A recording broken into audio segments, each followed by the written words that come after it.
आज हम लोग देखेंगे माइक्रो प्रोसेसर का क्या क्या काम है और उसमें जो वायर लगे हैं कहाँ कहाँ से आ रहे हैं। तो देखिए हम यहाँ से जब 35 नंबर ऑन करेंगे तो सप्लाई आ जाती है। तो पहली सप्लाई कहाँ जाती है, देखिए यहाँ से देखेंगे तो यहाँ पे देखेंगे 124 और 125 नंबर वागू है, वहाँ पे जाए। तो जब हम 35 नंबर एमसीबी ऑन करते हैं तो 124 125 पे सप्लाई आती है। 24 नंबर पे 110 वोल्ट डीसी पॉजिटिव है और 25 नंबर पे 110 वोल्ट डीसी निगेटिव है। और यहाँ से दो तार निगेटिव पॉजिटिव का, तो 35 जब चालू करते हैं तो वहाँ से चालू करने के बाद 124 और 25 पे जो निगेटिव तार जाता है वहाँ से यहाँ आता है।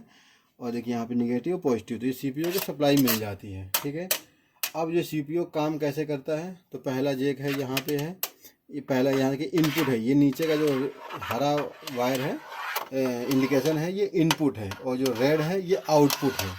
ठीक है, यहाँ पे देखेंगे लिखा भी है डिजिटल इनपुट और डिजिटल आउटपुट। तो ये प्लांट 1.1 का हो गया पूरा सिस्टम, प्लांट 2.1 का पूरा सिस्टम हो गया। तो इसमें हम जानेंगे कि क्या क्या किस लिए है। तो पहला देखेंगे जैसे हम यहाँ पे तो देखेंगे कि X702 में जो पहला वायर है ये है K45 से आता है 400 वोल्ट ओके का। जब 400 वोल्ट ओके आएगा तो ही बाकी प्लांट लगेगा, नहीं तो नहीं लगेगा। तो ये 400 वोल्ट ओके यहाँ से आता है K45 कॉन्टेक्ट K45 रिले से। ठीक है, और देखेंगे एयर कंडीशनर ऑन जो 701 वाले भागों में है जैक में है, वो आता है एयर कंडीशनर। तो जो एयर कंडीशनर ऑन वाला है वो जब ये रोटरी हम ऑन करते हैं तो यहाँ सप्लाई जाती है एयर कंडीशनर ऑन की। ठीक है, तो अब इनपुट सप्लाई एक तो एयर कंडीशनर ऑन से आ गई और 400 वोल्ट के से आ गई। बाकी जो इनपुट सप्लाई है जैसे हम 35 नंबर एमसीबी को ऑन करते हैं तो वागो नंबर 162 उधर है, 62 देखो दिख रहा तुमको, 62 से 1.1 प्लांट की सप्लाई पॉजिटिव ऊपर रूफ पे चली जाती है एक वायर, और वागन नंबर 169 से प्लांट 2.1 को पॉजिटिव सप्लाई चली जाती है रूफ पे। जब रूफ पे सप्लाई चली जाती है तो वहाँ से एक वायर रूफ में जाने के बाद कंडेंसर की टीओपी को सप्लाई मिल जाती है, ब्लोअर की टीओपी को सप्लाई मिल जाती है, ओएचपी को सप्लाई मिल जाती है, लो प्रेशर को सप्लाई मिल जाती है। और वहीं से एक एक वायर ये इनपुट में आता है। तो देखेंगे पहला ये जो वायर है ये वायर पहला आता है, ये तो एयर कंडीशनर ऑन से आ गया, ऑन ऑफ रोटरी से। दूसरा वायर है ये 1.1 का कंडेंसर का टीओपी का है। तीसरा वायर है वो 1.2 कंडेंसर का टीओपी का है। चौथा वायर जो है ब्लोअर मोटर जब फॉल्ट होता है तब जलता है, जब ब्लोअर मोटर का टीओपी फॉल्ट रहेगा तो जलेगा। उसके बाद ये पांचवा वायर है।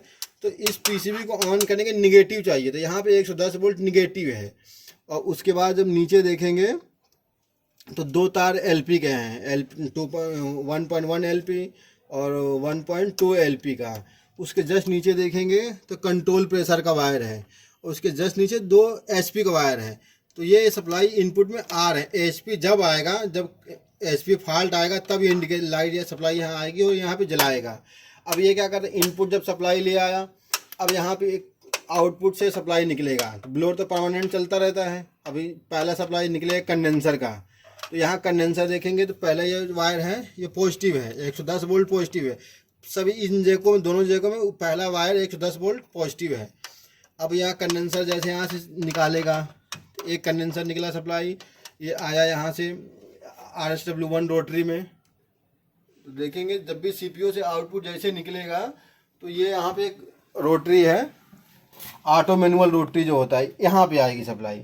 और यहाँ से तो कंडेंसर की जैसे सप्लाई निकलेगी तो यहाँ से निकलेगा और जाएगा ऑटो मैनुअल रोटरी में। ऑटो मैनुअल रोटरी से निकल के सप्लाई और वह इन छोटी वाली एमसीबी में आएगा। इस एमसीबी के द्वारा फिर जाएगा सीधे कॉन्टेक्टर पे, कॉन्टेक्टर का A1 बनेगा।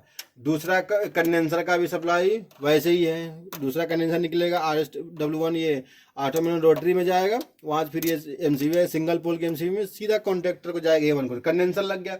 कंप्रेसर का थोड़ा उससे अलग है। कंप्रेसर जैसे यहाँ इनपुट निकालेगा सप्लाई, तो ये सप्लाई देखेंगे जाएगा छत के ऊपर। पहले ये यहाँ से निकलेगा और हमारा ये ऑटो मैनुअल रोटरी होके सिंगल एमसीबी होके और जाएगा छत के ऊपर, रूफ के ऊपर जब जाएगा वहाँ पे, तो वहाँ पे जाने के बाद इस प्रकार से यहाँ सप्लाई 110 वोल्ट DC आ गया।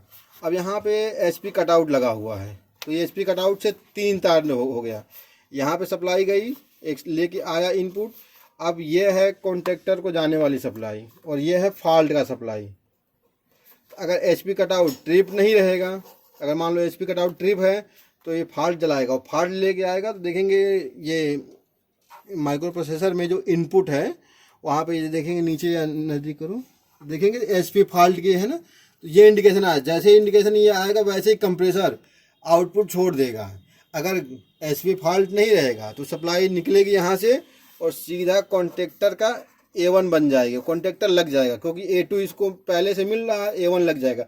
तो दोनों कंप्रेसर का ऐसे ही होता है, पहले रूफ में जाएगा, यहाँ से ऑटो में रोटरी से सिंगल MCB में, यहाँ से रूफ में जाएगा, रूफ से वापसी में, रूफ से 2 बार है, एक फॉल्ट का है, एक कॉन्टेक्टर को जाएगा। तो अगर HP ट्रिप रहेगा तो फॉल्ट में जाएगा सप्लाई, अगर HP ओके रहेगा तो नीचे आएगा सप्लाई।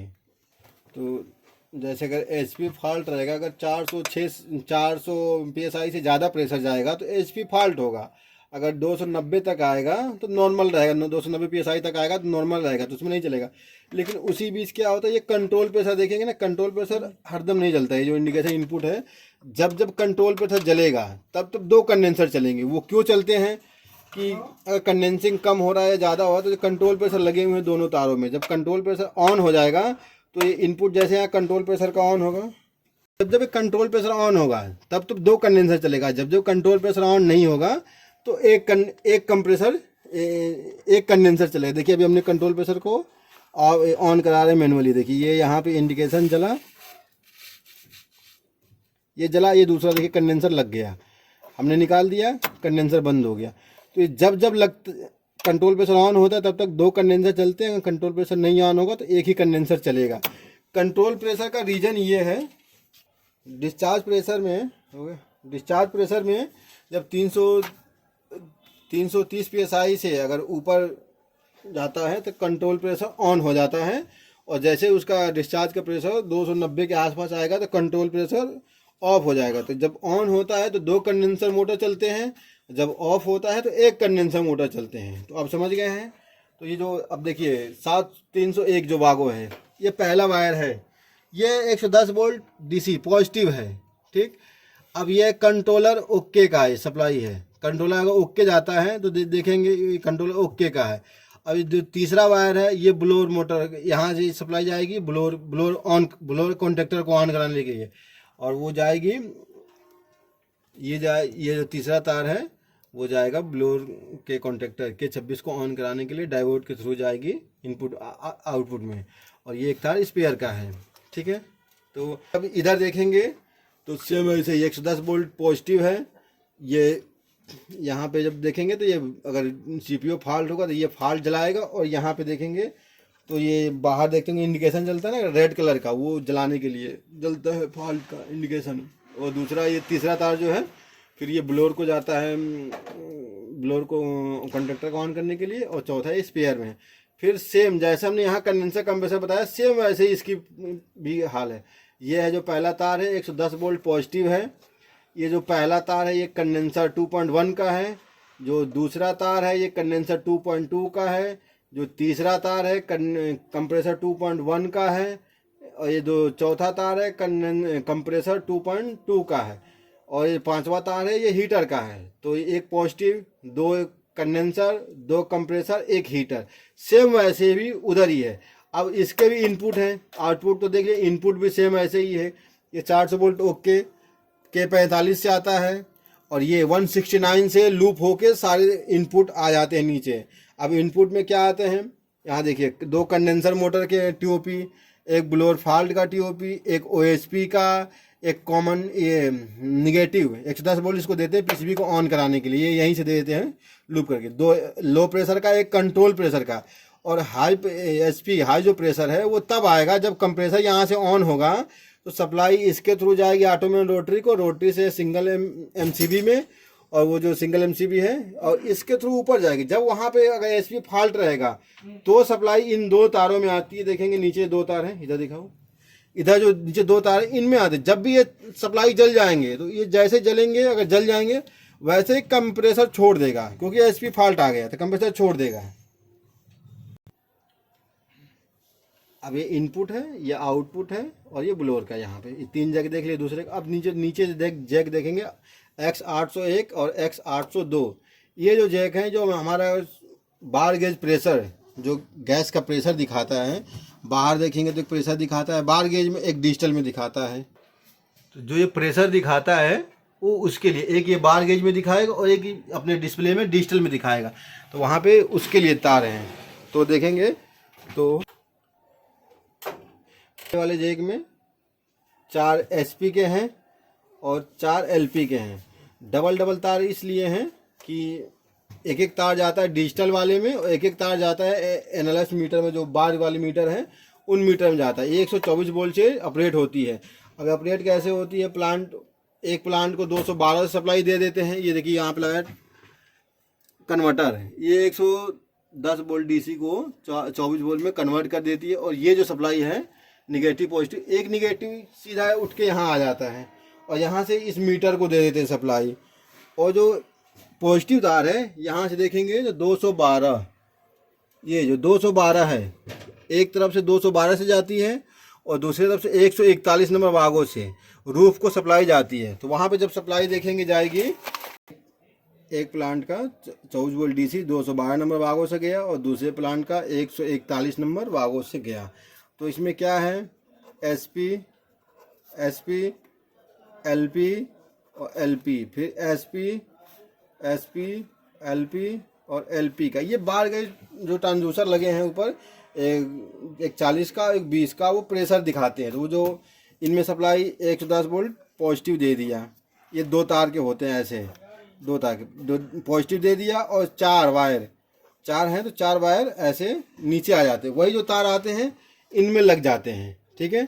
और इनमें लगे तो एक एक तार तो इसके लिए हो गया डिजिटल के लिए, और एक एक तार उठ के वहीं से देखेंगे लूपिंग है। देखिए यहाँ पे देखेंगे नीचे, देखिए ये वागों से है, ये एक एक तार ये मीटर को आ गए, जो NS मीटर लगे हुए हमारे LP HP के, एक एक तार उनके चले गए हैं। तो X801 में सब SP हैं, X802 में सारे LP के वायर हैं, ठीक है। तो इसमें चारों HP हैं, 2.1, 1.1, 1.2, 2.1, 2.2। इधर LP हैं 1.1, 1.2, 2.2, 2.2। अब ये नीचे दो जैक देखेंगे, ये एक है X403 और X402। तो X403 बाहर ये जैक है। इस जैक में क्या है देखेंगे, एक फ्रेश एयर का सेंसर है, एक सप्लाई एयर का सेंसर है, एक सप्लाई एयर का सेंसर है, एक ह्यूमिडिटी सेंसर है। पहले जैक में 4 सेंसर है। उसके नीचे X402 में 3 सेंसर हैं। किसके, एक रिटर्न ईयर के, एक रिटर्न ईयर 2 के और एक फ्रेश ईयर के।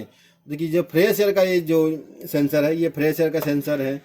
तो ये यहाँ से उठेगा, देखेंगे तो ये जो 403 पे जैक है, जो 2 तार हैं, ये दोनों तार हैं हमारे ये फ्रेश ईयर 2 के सेंसर के। तो ये जो दो तार हैं यहाँ से उठेंगे और सीधा वागो नंबर 136 से 137 पे जाएंगे और वहाँ से उठ के सीधा सेंसर पे जाएंगे, बीच में कहीं नहीं। यहाँ से उठेगा तार 136 और 37 नंबर वागो पे जाएगा, वहाँ से उठ के फ्रेश एयर सेंसर, जहाँ फ्रेश एयर लगा है, ऊपर सीधा रूफ में जाएगा। अब नीचे फिर देखेंगे तो सप्लाई एयर सेंसर 1 है, यहाँ से सीधा 2 तार उठेगा और वागो नंबर 134, वागो नंबर 135 से उठ के सीधा ब्लोअर के पास जो सप्लाई एयर सेंसर लगता है वहाँ पे चला जाएगा। अब उसके बाद देखेंगे फिर सप्लाई एयर सेंसर दूसरे वाले प्लांट का है, तो वहाँ से यहाँ से सीधे उठेगा और वागो नंबर 138, वागो नंबर 139 से सीधा उठेगा और ब्लोअर के पास जो सेंसर लगता है सप्लाई नंबर 2 वाले, वहाँ पे चला जाएगा। अब ये नीचे देखेंगे ह्यूमिडिटी सेंसर है, ये यहाँ से उठेगा और रेजिस्टेंस के थ्रू होते हुए यहाँ से वो सीधे चला जाएगा ह्यूमिडिटी सेंसर के पास। तो जब भी देखेंगे ह्यूमिडिटी सेंसर, आपको जो एक कोच की गैलरी है, जैसे ही पैनल के बगल वाली गैलरी है, ये गैलरी का जस्ट ऊपर जो ये है, ये प्लाई है, ये जैसे ही प्लाई खोलेंगे दरवाजे के ऊपर वाले दोनों लॉबी के बीच वाली, इसी के ऊपर ग्रिल है। इसी में रिटर्न ईयर का सेंसर और ह्यूमिडिटी का सेंसर दोनों ये आपको इसी ग्रिल में मिलता है। अब देखेंगे तो अब नीचे जो जैक है X402, तो इसमें एक रिटर्न ईयर का 2 तार यहाँ से रिटर्न ईयर का निकलेगा और वागो नंबर 128 और वागो नंबर 129 पे जाएगा। ठीक, फिर दूसरा जो सेंसर देखेंगे रिटर्न ईयर 2 का है, तो यहाँ से फिर 2 तार निकलेगा और वागो नंबर 130 131 से निकलेगा और सीधा रिटर्न ईयर सेंसर पे चला जाएगा। और दो तार और बचेंगे, वो तार आपके देखेंगे तो निकलेगा फ्रेश एयर 1 के, यहाँ से 2 तार निकलेगा फ्रेश एयर का और सीधा वागो नंबर 132 133 सीधा चला जाएगा फ्रेश एयर के सेंसर के पास ऊपर। ये सेंसर के तार हो गए और ये सीपीयू का हो गया। तो आप जहाँ तक ये समझ गए होंगे, अगर तो आप लोग समझ गए होंगे, ये माइक्रो प्रोसेसर का इनपुट है, ये डिस्प्ले का जैक है, ये इसका इनपुट है प्लांट 1 का 1.1 का इनपुट है, प्लांट 1.1 का आउटपुट है, यहाँ से ब्लोर का जाता है और कंट्रोलर ओके का आता है इंडिकेशन। इस साइड में ब्लोर 2.1 का जैक है, यहाँ पे आउटपुट है, ये इनपुट है, ये बार गेज प्रेशर का यहाँ पे जैक है और ये सेंसर का जैक है। अब इसके अगले वीडियो में हम आप लोगों को बताएंगे शॉर्टिंग का, कभी कभी कोई शॉर्ट करना हो तो कहाँ शॉर्ट कर सकते हैं, इनरूट कभी कोई फेलियर होती है तो कैसे हम इसको ऑपरेट कर सकते हैं और कैसे हम सही सलामत गाड़ी को। तो अगर कोई कन्फ्यूजन होगा तो बताना, तो डिटेल और बता देंगे आप लोगों को। और अगले वीडियो में इस माइक्रो प्रोसेसर को हम शॉर्टिंग को देखेंगे, कैसे कैसे शॉर्ट करते हैं। तो आप लोग समझ गए होंगे, ये 110 वोल्ट DC 124-25 से आता है, ये डिस्प्ले का जैक है, ये जो डिस्प्ले में हम जो भी रीडिंग देखते हैं वो डिस्प्ले पे दिखाता है उसका जैक है, ये इनपुट है, ये आउटपुट है, यहाँ पे ब्लोर का है। अब इधर देखेंगे तो सेंसर जितने हमारे सेंसर लगते हैं सब इस सेंसर इसमें हैं। ये 124 वोल्ट सेपरेट होता है, ये बार गेज का है और ये प्लांट 2 का इनपुट है, ये आउटपुट है और ये ब्लोर का जैक यहाँ पे है ब्लोर वाले में। जैसे मान लीजिए कि अब अगले वीडियो में हम देखेंगे इसको शॉर्टिंग करने का और ये डाटा इसका डाउनलोड करने का, कैसे डाउनलोड करते हैं, क्योंकि इसमें डाटा डाउनलोड कर सकते हैं, जो भी इसमें फॉल्ट है या क्या चला था वो हम सब रिकॉर्ड कर सकते हैं पेन ड्राइव लगा के या लैपटॉप के द्वारा। तो अगले वीडियो में हम लोग देखेंगे। आप लोग अगर वीडियो अच्छा लगे तो वीडियो को लाइक और सब्सक्राइब करिए, तो और भी अच्छा वीडियो बनाएंगे। धन्यवाद।